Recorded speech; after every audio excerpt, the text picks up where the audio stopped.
So ತುಂಬ viral ಆಗಿರುವಂಥ cake ರೆಸಿಪಿನ ಮಾಡೋಣ ಅಂಥೇಳಿ ಟ್ರೈ ಮಾಡ್ತಾ ಇದ್ದೀನಿ. ಸೊ ತುಂಬ ಟೇಸ್ಟಿಯಾಗಿ ಬಂದಿತ್ತು, ನೋಡ್ತಾ ಇರ್ಬೋದು ಎಷ್ಟು ಪರ್ಫೆಕ್ಟ್ ಆಗಿ ಬಂದಿದೆ, ಹಾಗೆ ಸ್ಪಾಂಜಿ ಆಗಿ ಕೂಡ ಇದೆ.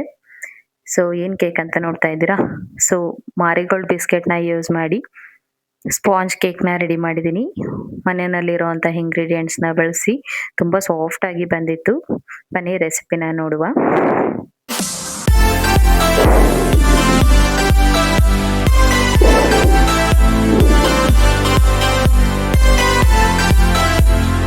Hello viewers, welcome back to home recipes. ಎಲ್ಲರೂ ಹೇಗಿದ್ದೀರಾ? ಐ ಹೋಪ್ ಚೆನ್ನಾಗಿದ್ದೀರಾ ಅಂತ ಭಾವಿಸ್ತೇನೆ. ಬನ್ನಿ ಇವತ್ತು ರೆಸಿಪಿನ ಸ್ಟಾರ್ಟ್ ಮಾಡ್ತಾ ಇದ್ದೀನಿ. ಸಿಂಪಲ್ ಆಗಿ ಮಾಡ್ತಿದ್ದೀನಿ, ಹಾಗೆ ಸೊ ತುಂಬ ವೈರಲ್ ಇರೋದ್ರಿಂದ ನಾನು ಕೂಡ ಒಂದ್ಸರಿ ಟ್ರೈ ಮಾಡೋಣ ಅಂಥೇಳಿ ಈ ಒಂದು ರೆಸಿಪಿನ ಮಾಡ್ತಾ ಇದ್ದೀನಿ. ಡೈರೆಕ್ಟ್ ಆಗಿ ನಿಮಗೆ ಲೈವ್ ಆಗಿ ಶೋ ಮಾಡ್ತಾ ಇದ್ದೀನಿ, ಹೇಗಿತ್ತು ಅಂತೇಳಿ ನೋಡೋಣ ಬನ್ನಿ. ಸೊ ಮೊದಲನೇದಾಗಿ ಒಂದು 3 ಲೈನ್ ಇರುವಂಥ ಬಿಸ್ಕೆಟ್ ಪ್ಯಾಕೆಟ್ನ ತಗೊಂಡಿದ್ದೆ. ಮಾರಿಗೋಲ್ಡ್ ಬಿಸ್ಕೆಟ್ನ ಸ್ವಲ್ಪ ಕಟ್ ಮಾಡಿ ಹಾಕೊಂಡು ಅದನ್ನ ಫೈನ್ ಪೌಡರ್ನ ಮಾಡ್ಕೊತಾ ಇದ್ದೀನಿ. ನೋಡ್ತಾ ಇರ್ಬೋದು, ಈಸಿಗೆ ಸಣ್ಣದಾಗಿ ಕಟ್ ಮಾಡಿಕೊಂಡು ಸ್ವಲ್ಪನೇ ಹಾಕಿ ಪೂರ್ತಿ ನೈಸ್ ಆಗಿ ಪೌಡರ್ನ ಮಾಡ್ಕೊಳ್ಬೇಕಾಗತ್ತೆ. ಅದಕ್ಕೆ ಮುಂಚೆ ನನ್ನ ಚಾನಲ್ ಯಾರಾದ್ರೂ ಫಸ್ಟ್ ಟೈಮ್ ನೋಡ್ತಿದ್ದೀರಾ ಅಂದ್ರೆ ಚಾನಲ್ನ ಸಬ್ಸ್ಕ್ರೈಬ್ ಮಾಡ್ಕೊಳ್ಳಿ. ಹಾಗೆ ಬೆಲ್ ಐಕನ್ ನಲ್ಲಿ ಹಾಲ್ನ ಸೆಲೆಕ್ಟ್ ಮಾಡ್ಕೊಳ್ಳೋದ್ರಿಂದ ಪ್ರತಿಯೊಂದು ವಿಡಿಯೋಸ್ ನೋಟಿಫಿಕೇಶನ್ ಸಿಗುತ್ತೆ. ಬಿಸ್ಕೆಟ್ ಎಲ್ಲಾನು ಕೂಡ ಪೌಡರ್ ಮಾಡ್ಕೊಂಡು ಹೀಗೆ ಸಪ್ರೇಟ್ ಆಗಿ ಬೌಲ್ಗೆ ಶಿಫ್ಟ್ ಮಾಡ್ಕೋತಾ ಇದ್ದೀನಿ. ನೋಡ್ತಾ ಇರ್ಬೋದು, ಎಲ್ಲ ಬಿಸ್ಕೆಟ್ನು ಕೂಡ ಇದೇ ರೀತಿ ಮಾಡ್ತಾ ಇದ್ದೀನಿ. ಅದ್ರ ಜೊತೆಗೆ ಸೊ ಬಿಸ್ಕೆಟ್ ಅಲ್ಲಿ ಆಲ್ರೆಡಿ ಶುಗರ್ ಇರೋದ್ರಿಂದ ಸ್ವಲ್ಪ ಶುಗರ್ನ ಆ್ಯಡ್ ಮಾಡ್ತಿದ್ದೀನಿ. ಸೊ ಬೇರೆ ಬಿಸ್ಕೆಟ್ ಹಾಕೋದ್ರಿಂದ ಶುಗರ್ ಅವಶ್ಯಕತೆ ಇರೋದಿಲ್ಲ. ಇದು ಮಾರಿಗೋಲ್ಡ್ ಅಲ್ಲಿ ಬಂದು ಲೈಟ್ ಆಗಿರುತ್ತೆ ಸ್ವೀಟು, ಹಾಗಾಗಿ ಅದ್ರ ಜೊತೆಗೆ ನಾನು ಒಂದು ಲೈನ್ ಬಿಸ್ಕೆಟ್ಗೆ 2 ಸ್ಪೂನ್ ಅಳತೆನಲ್ಲಿ ಸಕ್ಕರೆನ ಹಾಕೋತಾ ಇದ್ದೀನಿ. ನಾನು ಇಲ್ಲಿ 3 ಲೇಯರ್ ಬಿಸ್ಕೆಟ್ ಪ್ಯಾಕೆಟ್ನ ತಗೊಂಡಿದ್ದೀನಿ, ಹಾಗಾಗಿ 5.5 ಸ್ಪೂನು ಸಕ್ಕರೆನ ಹಾಕೋತಾ ಇದ್ದೀನಿ. ಸೊ ನೀವು ನೋಡ್ಕೊಂಡು ಸಕ್ಕರೆನ ಹೆಚ್ಚು ಕಡಿಮೆ ಮಾಡ್ಕೊಳ್ಬೋದು. ಸೊ ಈ ರೀತಿ ಸಕ್ಕರೆನ ಸೇರಿಸ್ಕೊಂಡು ಫೈನ್ ಪೌಡರ್ನ ಮಾಡ್ಕೊಳ್ಬೇಕಾಗತ್ತೆ. ಸಕ್ಕರೆನ ಪೌಡರ್ನ ಮಾಡ್ಕೊಂಡ ನಂತರ ನಾವು ಏನ್ ಬಿಸ್ಕೆಟ್ ಪೌಡರ್ನ ಸೇರಿಸ್ಕೊಂಡಿದ್ವಿ ಅದೇ ಬೌಲ್ಗೆ ಸಕ್ಕರೆ ಪೌಡರ್ನು ಕೂಡ ಸೇರಿಸ್ಕೊಂತಾ ಇದ್ದೀನಿ. ಸೊ ಈಸಿಯಾಗಿ ಮಾಡ್ಕೊಳ್ಬೋದು, ಹಾಗೆ ತುಂಬಾ ಟೇಸ್ಟಿ ಆಗಿರುತ್ತೆ. ಸೊ ಯಾರು ನನಗೆ ಕೇಕ್ ಮಾಡಕ್ ಬರೋದೇ ಇಲ್ಲ, ತಿನ್ನೋದಕ್ಕೆ ಇಷ್ಟ ಅಂತ ಯೋಚನೆ ಮಾಡ್ತಿದ್ದೀರಾ ಅಂಥವರೆಲ್ಲ ಈಸಿಯಾಗಿ ಮನೆಯಲ್ಲೇ ಮಾಡ್ಕೋಬಹುದು. ತುಂಬಾ ಇಂಗ್ರೀಡಿಯೆಂಟ್ಸ್ ಏನು ಬೇಕಾಗೋದಿಲ್ಲ, ಸಿಂಪಲ್ ಇರೋ ಮನೆ ಇಂಗ್ರೀಡಿಯೆಂಟ್ಸ್ ಅಲ್ಲೇ ಮಾಡ್ಕೊಳ್ಬೋದು. ಈಸಿಯಾಗಿರುತ್ತೆ, ಹಾಗೆ ಟೇಸ್ಟ್ ಕೂಡ ಬೇಕರಿಗಿನ್ನ ಏನ್ ಕಮ್ಮಿ ಇರಲ್ಲ, ಅಷ್ಟು ಪರ್ಫೆಕ್ಟ್ ಆಗಿನೇ ಬರುತ್ತೆ ಈ ಒಂದು ಮೆಜರ್ಮೆಂಟ್ ಅಲ್ಲಿ ಮಾಡ್ತಂದ್ರೆ. ಅದ್ರ ಜೊತೆಗೆ ನಾನು 1/4 ಟೇಬಲ್ ಸ್ಪೂನ್ ಆಗುವಷ್ಟು ಬೇಕಿಂಗ್ ಪೌಡರ್ನ ಹಾಕೋತಾ ಇದ್ದೀನಿ. ಅದ್ರ ಜೊತೆಗೆ 1/4 ಟೇಬಲ್ ಸ್ಪೂನು ಬೇಕಿಂಗ್ ಸೋಡಾನ ಸೇರಿಸ್ಕೊತಾ ಇದ್ದೀನಿ. ಬೇಕಿಂಗ್ ಸೋಡಾ ಇಲ್ಲ ಅಂತಂದ್ರೆ ಏನೋ ಕೂಡ ಸೇರಿಸ್ಕೋಬಹುದು. ಅದ್ರ ಜೊತೆಗೆ 1 ಮೊಟ್ಟೆನ ಸೇರಿಸ್ಕೊಂತಾ ಇದ್ದೀನಿ.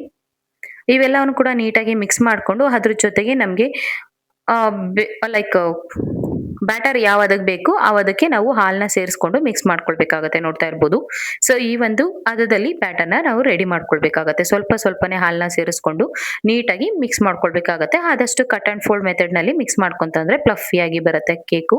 ಸೊ ನೋಡ್ತಾ ಇರ್ಬೋದು, ಈ ರೀತಿ ಕಟ್ ಅಂಡ್ ಫೋಲ್ಡ್ ಮೆಥಡ್ ನಲ್ಲಿ ನಿಧಾನಕ್ಕೆ ಮಿಕ್ಸ್ ಮಾಡ್ಕೊಳ್ಬಹುದು. ಅಥವಾ ಸಮಯ ಇಲ್ಲ ಅಂತಂದವರು ಪೌಡರ್ ಜೊತೆಗೇನೆ ಹಾಲನ್ನ ಸೇರಿಸಿ ಮಿಕ್ಸಿನಲ್ಲಿ ಕೂಡ ಗ್ರೈಂಡ್ ಮಾಡ್ಕೊಳ್ಬಹುದು. ಸೊ ಕೂಡ ನೀಟಾಗಿ ಬ್ಲೆಂಡ್ ಆಗುತ್ತೆ, ಎಲ್ಲೂ ಕೂಡ ಲಮ್ಸ್ ಇಲ್ಲದೆ ಇರೋ ತರ ನೀಟಾಗಿ ಬ್ಲೆಂಡ್ ಮಾಡ್ಕೊಳ್ಬೇಕಾಗತ್ತೆ. ನೋಡ್ತಾ ಇರ್ಬೋದು, ಸೊ ಈ ರೀತಿ ಬ್ಯಾಟರ್ನ ರೆಡಿ ಮಾಡ್ಕೊಂಡಿದ್ದೀನಿ. ಈ ಕನ್ಸಿಸ್ಟೆನ್ಸಿನಲ್ಲಿ ಇತ್ತು ಅಂದ್ರೆ ಪರ್ಫೆಕ್ಟ್ ಆಗಿರುವಂತ ಕೇಕ್ನ ನಾವು ಸಿದ್ಧ ಮಾಡ್ಕೊಳ್ಬಹುದು. ಆಲ್ರೆಡಿ ನಾನು ಕೇಕ್ ಟಿನ್ಗೆ ಬಟರ್ ಪೇಪರ್ ಹಾಕಿ ಆಯಿಲ್ ಹೆಚ್ಕೊಂಡಿದ್ದೆ. ನೀವು ಕೇಕ್ ಟಿನ್ ಇದ್ರೆ ಕೇಕ್ ಟಿನ್ ಮಾಡ್ಬೋದು, ಅಥವಾ ಕುಕ್ಕರ್ ಇದ್ರೆ ಕುಕ್ಕರ್ ನಲ್ಲಿ ಕೂಡ ಮಾಡ್ಬೋದು. ಪ್ರೀವಿಯಸ್ ನಾನು ಆಲ್ರೆಡಿ ಕೇಕ್ ರೆಸಿಪಿನ ಕುಕ್ಕರ್ ನಲ್ಲೇ ತೋರಿಸಿದೀನಿ. ಸೊ ಒಂದ್ಸರಿ ಟೈಮ್ ಇತ್ತು ಅಂದ್ರೆ ಚೆಕ್ಔಟ್ ಮಾಡ್ಬೋದು, ಚಾನಲ್ಗೆ ವಿಸಿಟ್ ಮಾಡಿ. ಬಟರ್ ಪೇಪರ್ ಇದ್ರೆ ಹಾಕೊಳ್ಳಿ, ಬಟರ್ ಪೇಪರ್ ಇಲ್ಲ ಅಂತಂದ್ರೆ ಡೈರೆಕ್ಟ್ ಆಗಿ ಟಿನ್ಗೆನೆ ಎಣ್ಣೆ ಹಚ್ಬಿಟ್ಟು, ಎಣ್ಣೆ ಅಥವಾ ತುಪ್ಪ ಅದ್ರ ಮೇಲೆ ಸ್ವಲ್ಪ ಮೈದಾನ ಗ್ರೀಸ್ ಮಾಡ್ಕೊಂಡ್ರೆ ಆಗುತ್ತೆ. ಅದ್ರ ಜೊತೆಗೆ ನಾನು ಸಿದ್ಧ ಮಾಡ್ಕೊಂಡಿರುವಂತ ಬ್ಯಾಟರ್ನ ಈ ರೀತಿ ಹಾಕೋತಾ ಇದ್ದೀನಿ. ನೋಡ್ತಾ ಇರ್ಬೋದು, ಎಲ್ಲ ಬ್ಯಾಟರ್ನು ಅದಕ್ಕೆ ಕೇಕ್ ಟಿನ್ಗೆ ಟ್ರಾನ್ಸ್ಫರ್ ಮಾಡಿದ ನಂತರ ಸ್ವಲ್ಪ ಟ್ಯಾಪ್ ಮಾಡಬೇಕಾಗತ್ತೆ. ಬಿಕಾಸ್ ಬಬಲ್ಸ್ ಏನಾದ್ರು ಇತ್ತಂದ್ರೆ ಹೋಗುತ್ತೆ. ಆ ರೀಸನ್ ಇಂದ ಸ್ವಲ್ಪ ಡಬಲ್ ಟ್ಯಾಪ್ ಮಾಡಿ. ಟ್ಯಾಪ್ ಮಾಡಿದ ನಂತರ ನಾನು ಆಲ್ರೆಡಿ ಪ್ರೀಹೀಟ್ ಮಾಡಿ ಇಟ್ಕೊಂಡಿದ್ದೆ ತವನ. ನೀವು ಅವನ್ ಇತ್ತಂದ್ರೆ ಅವನಲ್ಲಿ ಕೂಡ ಬೇಕ್ ಮಾಡ್ಕೋಬಹುದು, ಸ್ಟೀಮ್ ಕೂಡ ಮಾಡ್ಕೋಬಹುದು ಕುಕ್ಕರ್ ನಲ್ಲಿ. ನಾನು ಮುಂಚೆನೆ ತೋರಿಸಿದ್ದೀನಿ ಪ್ರೀವಿಯಸ್ ವಿಡಿಯೋದಲ್ಲಿ. ಇವತ್ತು ಬಂದು ತವಾ ಮೇಲೆ ನಾನು ಮಾಡ್ತಾ ಇದ್ದೀನಿ. ಸೊ ತವಾನ 5 ನಿಮಿಷ ಮುಂಚೆ ಪ್ರೀಹೀಟ್ ಮಾಡ್ಕೊಂಡಿದ್ದೆ ಲೋ ಫ್ಲೇಮ್ ನಲ್ಲಿ. ಪ್ರೀಹೀಟ್ ಮಾಡ್ಕೊಂಡ ನಂತರ ನಾವು ಕೇಕ್ ಟಿನ್ ಏನು ಶಿಫ್ಟ್ ಮಾಡ್ಕೊಂಡಿದ್ವಿ ಬ್ಯಾಟರ್ನ, ಅದನ್ನ ಇಡ್ತಾ ಇದ್ದೀನಿ. ಆದಷ್ಟು ಲೋ ಟು ಮೀಡಿಯಂ ಫ್ಲೇಮಲ್ಲಿ, ಲೋ ಫ್ಲೇಮಲ್ಲೇ ಮಾಡ್ಕೊಳ್ಳಿ. ಫಸ್ಟ್ ಟೈಮ್ ಮಾಡ್ತಾ ಇರೋಂಥವ್ರು ಲೋ ಫ್ಲೇಮಲ್ಲಿ ಇಟ್ಕೊಂಡು 40 ಮಿನಿಟ್ಸ್ ಅಥವಾ 45 ಮಿನಿಟ್ಸ್ ಟೈಮ್ ತಗೊಳುತ್ತೆ. ಸೊ ಲೋ ಫ್ಲೇಮ್ ನಲ್ಲಿ ಬೇಯಿಸ್ಕೊಂತಂದ್ರೆ ಪರ್ಫೆಕ್ಟ್ ಆಗಿರುವಂತ ಕೇಕ್ನ ನಾವು ಮನೆಯಲ್ಲಿ ಸಿದ್ಧ ಮಾಡ್ಕೊಳ್ಬಹುದು. ನೋಡ್ತಾ ಇರ್ಬೋದು, ಇಲ್ಲಿ 40 ನಿಮಿಷ ಆಗಿದೆ. ಸೊ ಒಂದು ಚಾಕ್ ಸಹಾಯದಿಂದ ನಾನು ಚೆಕ್ ಮಾಡ್ಕೊಳ್ತಾ ಇದ್ದೀನಿ. ಅಥವಾ ನೀವು ಸ್ಟಿಕ್ ಇತ್ತಂದ್ರೆ ಗೋಬಿ ಸ್ಟಿಕ್ ಅಲ್ಲಿ ಕೂಡ ಚೆಕ್ ಮಾಡ್ಬೋದು. ಎಲ್ಲೂ ಕೂಡ ಚಾಕಿಗೆ ಅಂಟ್ತಾ ಇಲ್ಲ. ಚಾಕಿಗೆ ಅಂಟಿಲ್ಲ ಅಂತಂದ್ರೆ ನೀಟಾಗಿ ಬೇಕಾಗಿದೆ ಅಂತ ಅರ್ಥ. ಸೊ ಇವಾಗ ಸ್ಟವ್ನ ಆಫ್ ಮಾಡ್ಕೊಂಡು ತಣ್ಣಗಾಗ್ಲಿಕ್ಕೆ ಬಿಟ್ಟಿದೆ. ನೋಡ್ತಾ ಇರ್ಬೋದು ತಣ್ಣಗಾಗಿದೆ. ಸೊ ಕೇಕ್ ಟಿನ್ ಇಂದ ಸಪರೇಟ್ ಮಾಡ್ಕೊತಾ ಇದ್ದೀನಿ. ಸಾಫ್ಟ್ ಆಗಿ ಬಂದಿತ್ತು, ಹಾಗೆ ಪರ್ಫೆಕ್ಟ್ ಆಗಿರೋ ಬೇಕರಿನಲ್ಲಿ ತಿಂದಷ್ಟೇ ಟೇಸ್ಟಿಯಾಗಿ ಇತ್ತು. ಸೊ ನೋಡ್ತಾ ಇರ್ಬೋದು ಎಲ್ಲೂ ಕೂಡ ಸ್ವಲ್ಪನೂ ತಳ ಹಿಡ್ದಿಲ್ಲ, ಅಷ್ಟು ಪರ್ಫೆಕ್ಟ್ ಆಗಿ ಬಂದಿತ್ತು. ಸೊ ನೀವು ಒಮ್ಮೆ ಟ್ರೈ ಮಾಡಿ ಹೇಗ್ ಬಂತು ಅಂತೇಳಿ ನನಗೆ ಕಮೆಂಟ್ ಸೆಕ್ಷನ್ ಅಲ್ಲಿ ತಿಳಿಸಿ. ಸೊ ನೋಡ್ತಾ ಇರ್ಬೋದು ಎಷ್ಟು ಸಾಫ್ಟ್ ಆಗಿತ್ತು ಅಂದ್ರೆ ಅಷ್ಟು ಸಾಫ್ಟ್ ಆಗಿತ್ತು, ಬಾಯಲ್ಲಿ ಇಕ್ಕಿದ್ರೆ ಹಾಗೆ ಕರ್ಗೋ ಹೋಗ್ತಾ ಇರುತ್ತೆ, ಅಷ್ಟು ಸಾಫ್ಟ್ ಆಗಿ ಬಂದಿತ್ತು ಕೇಕು.